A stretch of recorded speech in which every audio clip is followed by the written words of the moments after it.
Welcome to Heartbreak Chronicles. You're not a real man, kicking your mom out on the street because of a little cheating mistake she made over 20 years ago. You were only engaged, not even married. Madeline's voice was full of mockery, and there was a gleam of contempt in her eyes. She stood in the center of her home's living room, her arms crossed and her chin slightly raised in a triumphant stance. Owen Fleming looked up and set down the coffee cup in his hand, his face unmoving.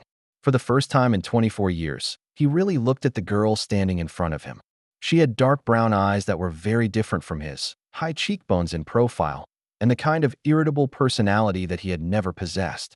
Over the years, he'd convinced himself that these were genetic randomness, traits that came from Serena's family. But now all the lies will be revealed. Your mom told you that?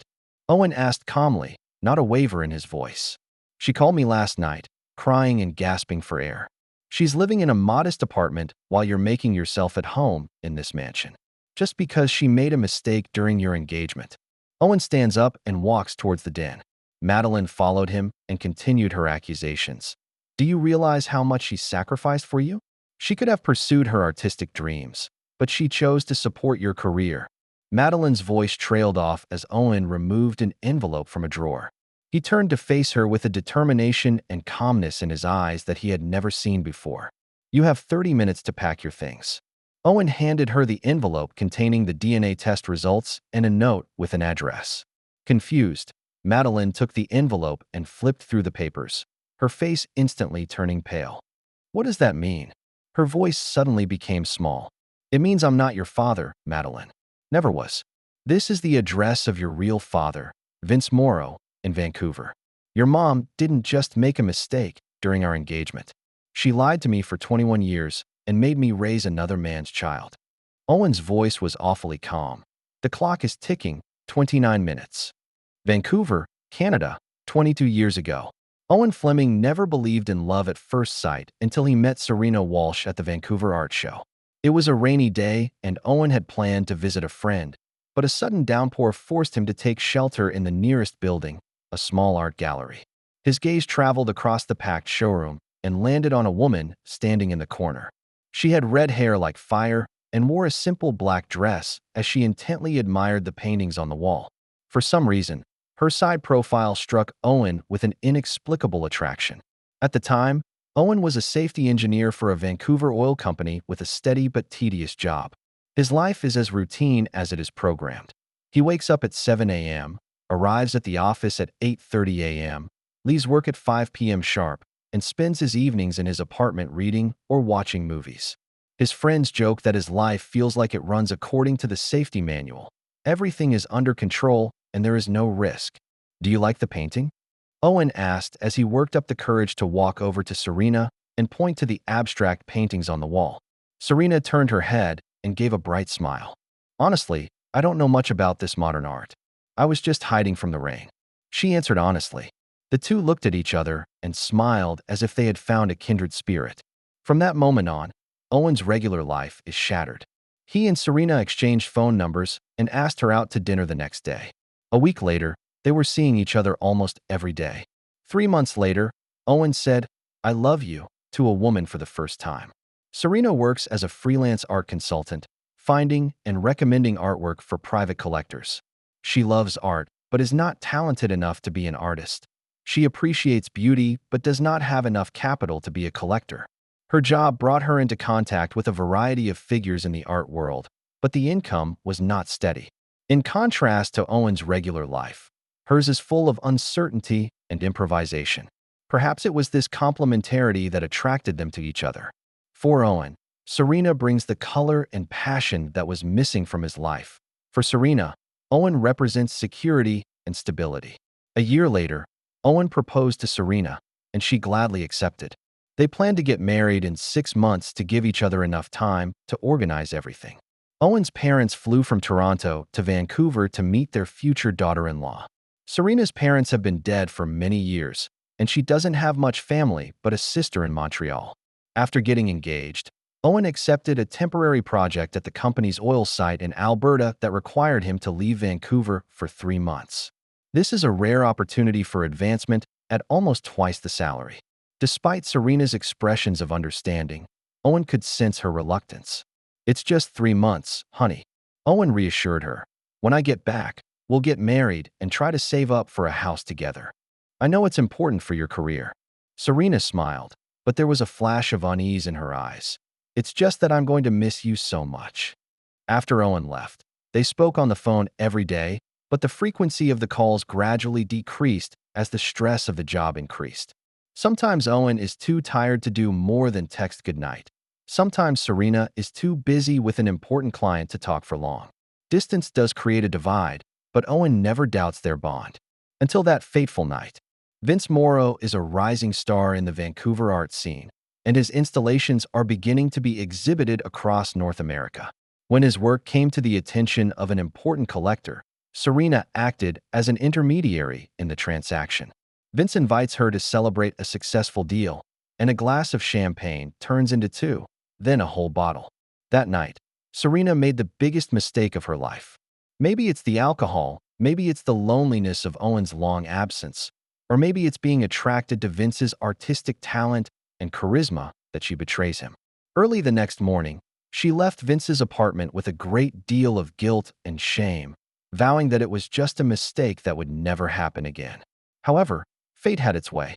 A month later, Serena found out she was pregnant. Theoretically, the baby could be Owen's or Vince's. Owen had briefly returned to Vancouver 2 weeks after her affair, and they had a passionate weekend. Serena is faced with the toughest decision of her life. She could tell Owen the truth and risk losing him. She could quietly terminate the pregnancy and move on with her secret. Or she could pretend that the baby must be Owen's and never mention that wrong night. Driven by fear and selfishness, she chose the third way. When Owen returns from Alberta, she tells him the good news, that she's pregnant and they're about to become parents. Owen was ecstatic. Even though the baby came earlier than planned, he quickly accepted the fact that he was about to become a father. The wedding went as planned, simple and cozy. Serena wore a loose wedding dress that covered her slightly bulging belly. No one doubted the child's origins. After all, the time seemed right. 9 months later, Madeline Fleming was born, a healthy-looking baby girl with dark brown eyes and a small amount of dark hair. Owen hugged her and felt the love come over him like never before. "How beautiful she is," he whispered to Serena. "A miracle." Serena looked at her husband and his daughter with mixed emotions: love, guilt, fear, and hope. She secretly vowed that she would be the best wife and mother she could be and spend her life making up for her mistakes. Over the next few days, Owen worked hard and was soon promoted in the company. Serena, on the other hand, has put her work aside for a while to focus on taking care of Madeline. They moved into a bigger apartment and started what they called the perfect family life. On the surface, the Fleming family is happy. Owen is a devoted father who never misses any of Madeline's big moments. And Serena is a loving mother, albeit one who occasionally exudes inexplicable anxiety. As Madeline grows up, Owen notices subtle differences. Her personality doesn't seem to resemble either his or Serena's, and she's clearly above average in her artistic talents, whereas both he and Serena are merely appreciators of art, not creators. But these differences have been attributed to genetic complexity or genes from Serena's deceased parents. 10 years on, Owen's career is flourishing. He rose through the ranks from safety engineer to project supervisor and eventually became the company's director of safety. This means more responsibility, higher pay, but it also means longer hours and more frequent travel. Serena returns to the workforce and gets a job at an art gallery, but her career isn't going as well as Owen's. When Madeline was 10 years old, Owen accepted a senior position in Calgary, which meant that the family needed to move away from Vancouver. For Serena, it was both a shock and a relief. Leaving Vancouver means she never has to worry about stumbling across Vince again, but it also means leaving her familiar art scene and circle of friends. In Calgary, Owen has an even busier schedule, but he always tries to make time for his family. He regularly took Madeline camping and skiing and supported her in various artistic endeavors. Yet, for some reason, Madeline always seems to be closer to Serena and maintains a subtle distance from Owen. "She's just a teenager, that's normal." Serena reassures Owen when he expresses concern about Madeline's growing estrangement that daughters are always closer to their mothers. Owen accepts this explanation, although deep down, he feels an unexplainable loss. He loves Madeline more than anything, but can never seem to really get inside her head. When Madeline was 16 years old, Owen took on an even bigger career challenge, moving to Toronto to take on the role of Vice President of Safety and Risk Management for a multinational energy company. This time, Serena voiced strong opposition to the relocation. "We can't always be around your work. Madeline is in high school. She has her own friends and life," she shouted during a heated argument. "I just got a promotion at the gallery, too." Owen is confused. "But that's what we've been working on, isn't it? Better position, better pay, better life." "Maybe that's what you've been working toward," Serena countered. "But I never wanted to be an appendage forever following my husband's career." This was the first major crisis in their marriage. Eventually, after many discussions and some compromises, the family moved to Toronto. Serena found a job at a local art gallery, although not as high a position as in Calgary. Madeline adapted surprisingly well and quickly settled into her new school environment. Over the next few years, Owen devoted himself to his work and built his reputation in the industry. He made sure his family lived a comfortable life: a house in an upscale neighborhood, a private school education, annual luxury vacations. Physically, he gave Serena and Madeline everything he thought they deserved.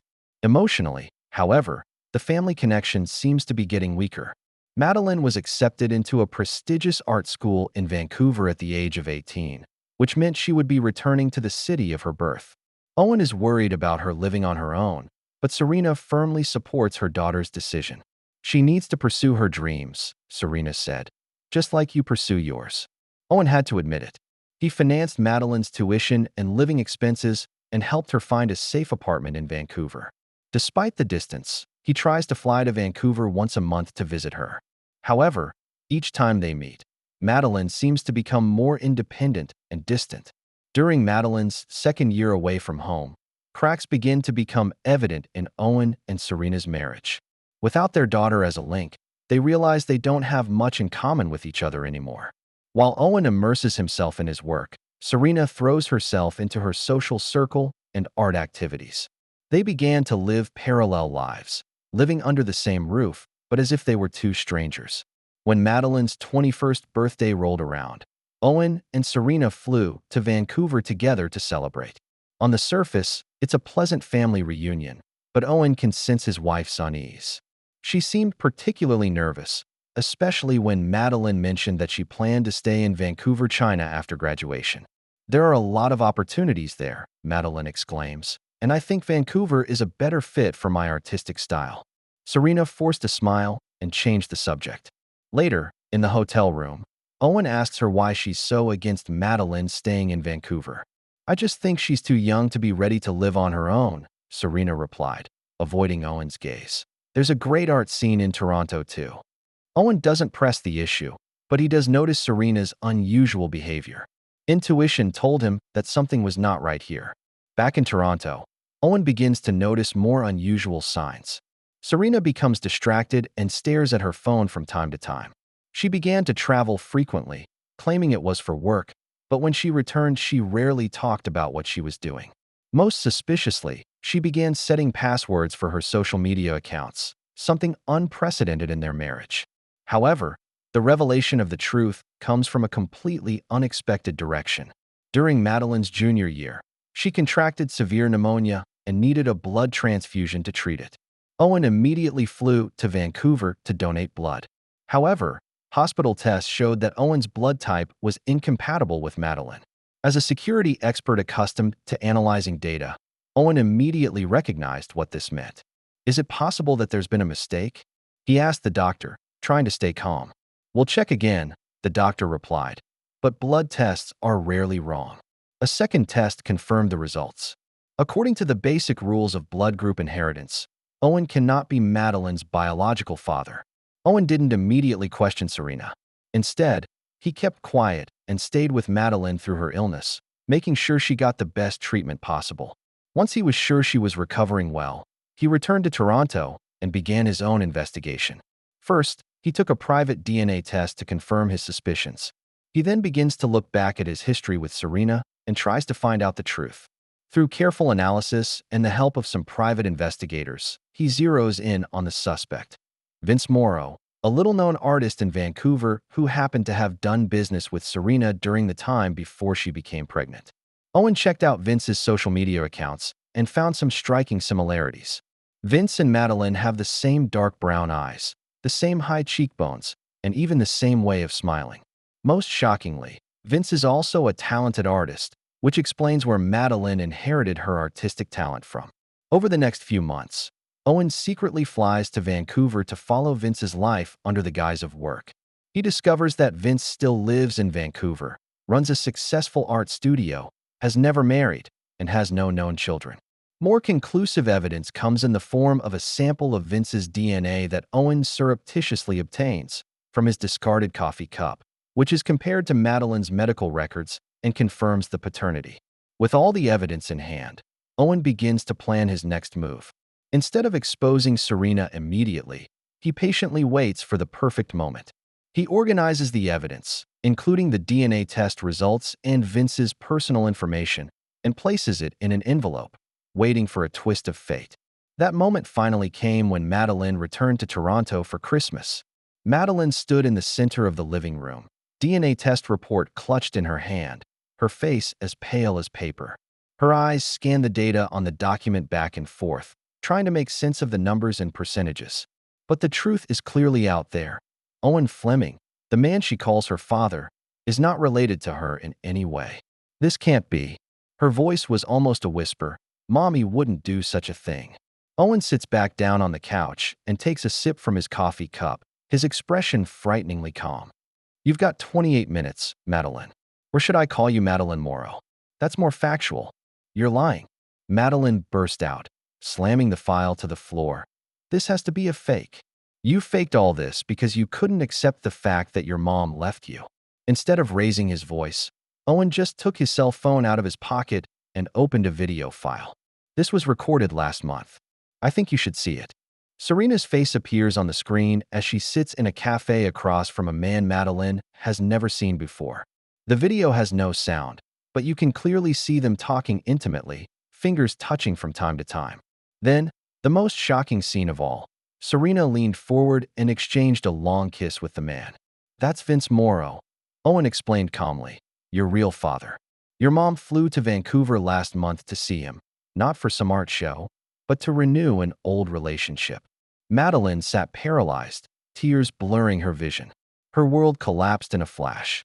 All the certainty, all the arrogance, all the unconditional trust in my mother turned into a huge question mark.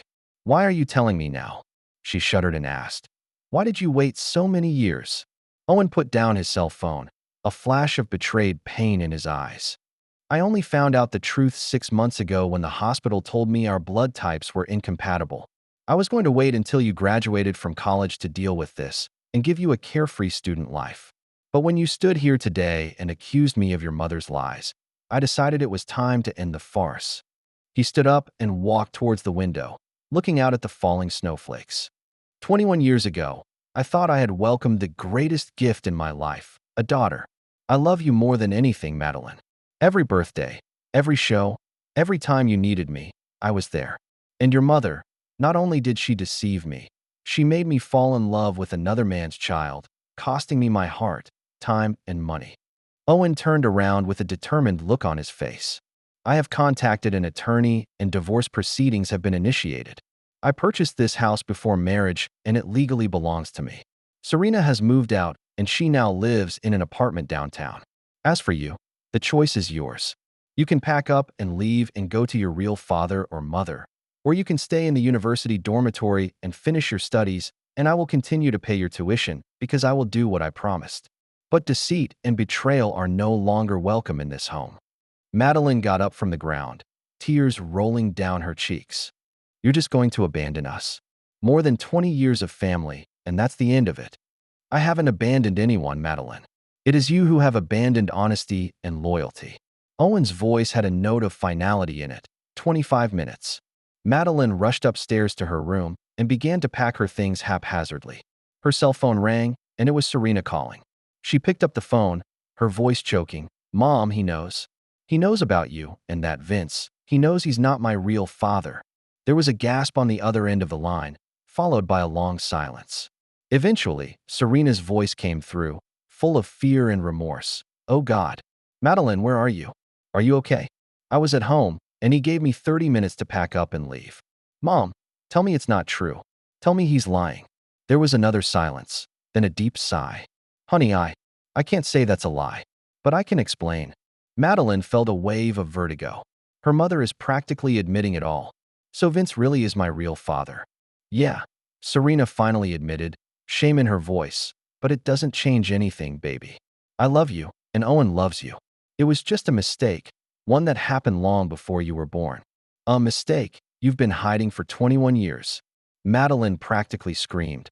"You're making me live a lie. You let Owen think he was my father." "I was scared," Serena defended. "I was scared of losing Owen, of losing everything. When I found out I was pregnant, I wasn't sure whose baby it was. I choose to believe it's Owen's baby because that's the truth I want." Madeline can't accept that explanation. "So you're meeting with this Vince now? Owen showed me a video of you guys at the cafe last month." There was silence on the other end of the line again.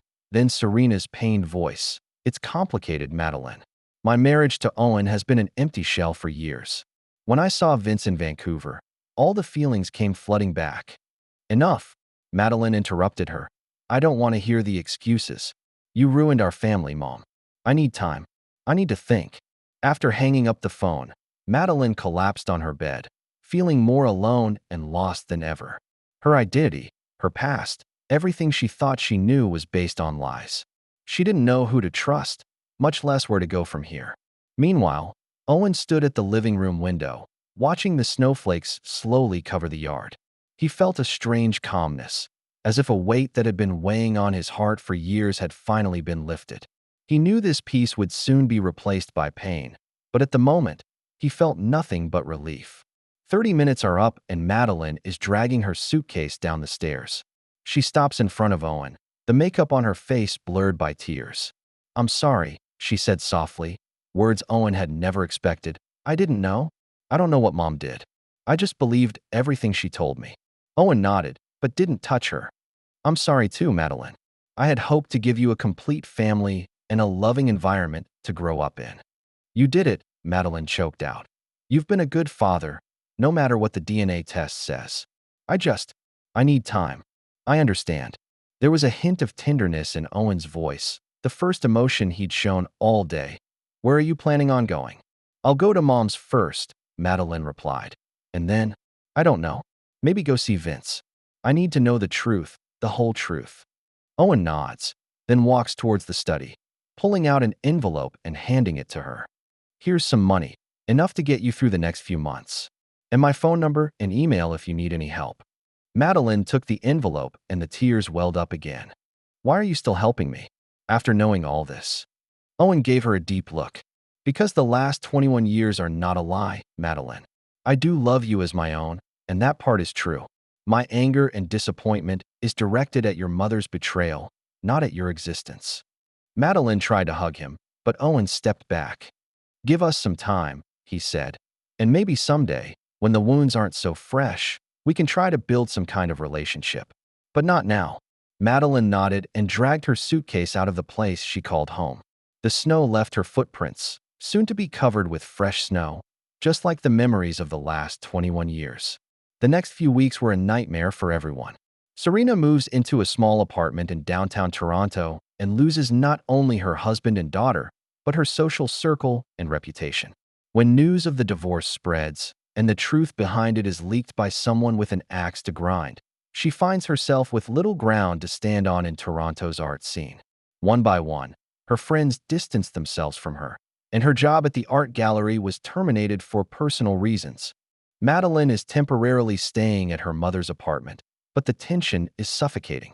Every conversation is filled with accusations and defenses. Every silence is filled with unspoken resentments. 2 weeks later, she decided to travel to Vancouver to find her biological father. Vince Morrow is shocked by the sudden appearance of Madeline at his studio door. At first, he refused to believe that this strange young woman was his daughter. But when Madeline presents the results of a DNA test and points out the obvious similarities between them, Vince is forced to face that fact. I never knew, he repeated, confusion in his voice. Serena never told me she was pregnant. If I had known, I would have. I'll. But his words came to a screeching halt, for he himself was not sure what he would do. 21 years ago, Vince was an ambitious young artist, focused on his career and unprepared to become a father. Even now, as a successful middle-aged artist, he's unsure how to relate to a daughter who is now an adult. After the initial shock, Vince tries to make up for lost time. He invites Madeline to visit his studio, takes her to meet his friends, and even offers to let her move into his apartment. But soon Madeline realizes that the reality of Vince is far from the biological father she imagined. He's really talented, but he's also self-centered, emotionally unstable, and insensitive to the feelings of others. His life is chaotic and his apartment is covered in unfinished artwork and empty wine bottles. He shows an interest in Madeline more out of curiosity and guilt than true fatherly love. I guess we have similar artistic talents, Vince commented after seeing Madeline's portfolio, but your skills need more honing. I can mentor you if you want. It should have been an exciting proposition to be mentored by a well-known artist, not to mention the fact that the man was her own father. But Madeline felt a deep sense of disappointment. Deep down, she wanted to find a warm, caring, stable father figure, not a self-absorbed artist. You know, Madeline said after spending a week with Vince, I used to think Owen was the most boring person in the world. He always follows the rules, always gets the job done on time, and always does the right thing. But now I understand that reliability and stability is an expression of love, perhaps the most important kind. Vince looks a little hurt, but quickly shrugs. Everyone has a different lifestyle, Madeline. Art needs to be free and break the mold. If you want to be a true artist, you need to learn to embrace chaos. Madeline shook her head, an awakening rising in her. Maybe I don't want to be that kind of artist. Maybe what I want is to be able to find balance in the chaos, like Owen taught me. She decides to leave Vince's apartment and return to the school dorms. She needs time to think and space to rebuild her identity and future. Meanwhile, in Toronto, Owen is going through his own rebuilding process. The divorce proceedings proceeded more acrimoniously than expected. Serena hires an aggressive attorney to try to obtain half of the marital property, including the house Owen purchased before the marriage. She claims she gave up her career to support Owen and deserves to be compensated. Court arguments continued for months and ended with a verdict in Owen's favor. The judge took into account Serena's deceptive behavior and evidence of her recent re-establishment of a relationship with Vince, and ruled that she would receive only a limited division of her property. The ruling has put Serena in a financial bind, exacerbating her suffering. Owen could have felt triumphant, but all he felt was exhaustion and emptiness. Winning the lawsuit won't fill the hole in his heart or erase 21 years of memories. He continued to work, but cut back on socializing, isolating himself in a small world of hobbies outside of work and family. When spring arrives, Madeline finishes her studies at the Art Institute. She decided not to attend the graduation ceremony because she didn't want to face the dilemma of who to invite as family. Instead, she accepted an internship at an art studio in Montreal and decided to try a fresh start. Before leaving Vancouver, she sent Owen an email. Dear Owen, I don't know if I should call you Dad. In my heart, you've always been my father, no matter what the DNA test says. Over the past few months, I've been thinking about what true fatherhood is. Is it genetic? Is it a liability? Or is it a choice? I met Vince. He was indeed my real father, but he never did what a father should do. He never took care of me when I was sick, never took pride in my accomplishments, never comforted me when I was hurt. Those are your doing. I don't defend my mom's choices. Her lies hurt everyone, including herself. But I want you to know that I'm not her accomplice. I'm just an innocent caught up in this tragedy, just like you. I accepted an internship in Montreal. It was a new beginning, away from the memories of Vancouver and the hurt of Toronto. I don't know what the future holds, but I know I need to find my own path. If possible, I'd like to see us reestablish some kind of relationship someday. It doesn't have to be a father-daughter relationship, but at least one between two people who care about each other. Anyway, thank you for 21 years of love and care. That part is true always. Madeline. Owen read the email and sat at his computer for a long time, thinking about how to respond. In the end, All he replied was, "All the best to you in Montreal, Madeline. If you need anything, feel free to get in touch." Owen, brief, but not cold, leaves open the possibility of a future, but not the promise of one. That's all he can give right now. 1 year later, Serena stood outside a small cafe in Toronto, nervously looking at her watch. She'd been waiting for 20 minutes and was beginning to wonder if Owen was coming. This is the first time they've seen each other since their divorce was finalized. When Owen finally shows up, Serena barely recognizes him. He looked 10 years older than his actual age, with more gray in his hair and more pronounced wrinkles around his eyes. But his stride remained firm and his eyes remained clear. "Thank you for wanting to see me," Serena said as he sat down. "I know this has been difficult for you." Owen nods, but doesn't smile. "What do you want to talk about, Serena?" Serena took a deep breath and tried to stay calm. "I'm moving back to Vancouver. I got a job there, a fresh start." "Congratulations," Owen said calmly. "But I don't see why I need to be told this." "Because I want to apologize, Owen. Sincerely apologize." Serena's voice trembled. "I ruined our marriage, our family, Madeline's life. There's no excuse for what I did." Owen looked at her with a complicated expression. "Why apologize now? Why did you wait so long?" "Because I finally realized what I lost." Serena's eyes welled up with tears. "I lost a husband who loved me, a family who respected me, a daughter who trusted me. I lost my dignity and self-respect. It's been a hell of a year for me, Owen. I lost everything." "What about Vince?" Owen looked her straight in the eye. "I thought you guys got back together?" Serena smiled bitterly. Vince was never someone you could count on. It wasn't then, and it isn't now. He's overwhelmed by the daughter who fell from the sky, and even more so by the fact that he's shying away from a serious relationship. I tried, really tried, but eventually realized it was just a fantasy, an excuse I used to avoid reality." Owen nods, showing no gloating, but no sympathy either. "I'm sorry things are so difficult for you, Serena, but I don't know what you expect from me." "Expect nothing." Serena wiped away her tears. "I just want you to know how much I regret it and how much I wish I could do it all over again. But I know that's impossible. There are some mistakes that can't be fixed, some hurts that can't be healed."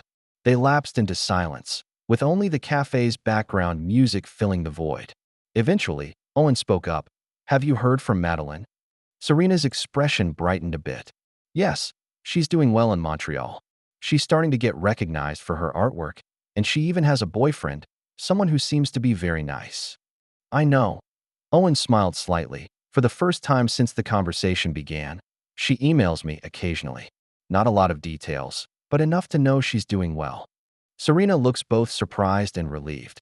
"I'm glad you guys are still in touch. She needs you, Owen, whether she admits it or not."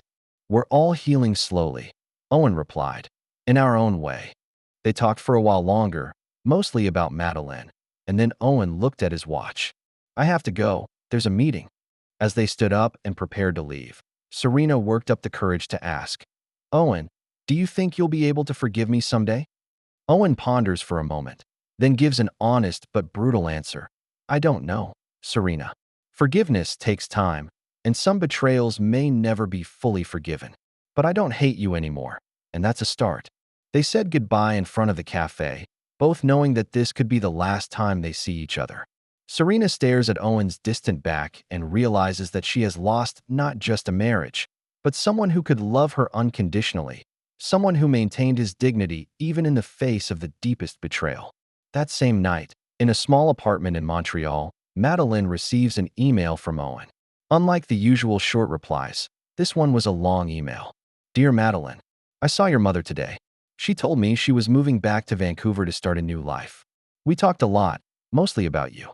I'm glad to hear that all is well in Montreal and that your art is being recognized. It's been a tough year for me.